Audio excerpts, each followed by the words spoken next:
በአንድ ቀን ውስጥ አንድ ደቂቃ ብቻ ለአላህ የሚሰጥ ሰው ጀነት ገባ የሚለው ነው። ከ24 ሰዓት ከ1440 ደቂቃዎች አንድ ደቂቃ ብቻ ለአላህ በመስጠት ጀነት መግባት እንዲህ ቀሎ ለመጣ ነገር ለምንድን ነው የከበደን? ነብያችን አለይሂ ሰላቱ ወሰላም ምን አሉ? ስለዚህ አንድ ደቂቃ ለነግራችሁ ነው።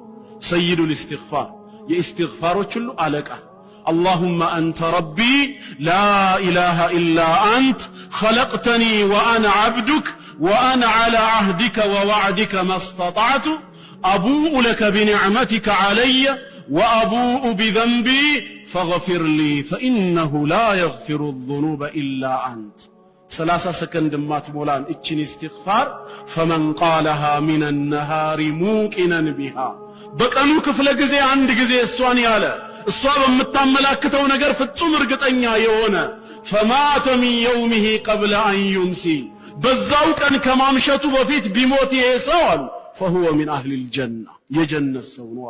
ومن قالها من الليل موقنا بها በዛው መልኩ በሌሊቱ ክፍል አንድ ጊዜ እቺን ኢስቲግፋር ያለ ሰው فمات من ليلته قبل أن يصبح ከማን ጋቱ በፊት ይሰው አጀሉ ደርሶ ቢሞት فهو من أهل الجنة የጀነት ሰው ነው።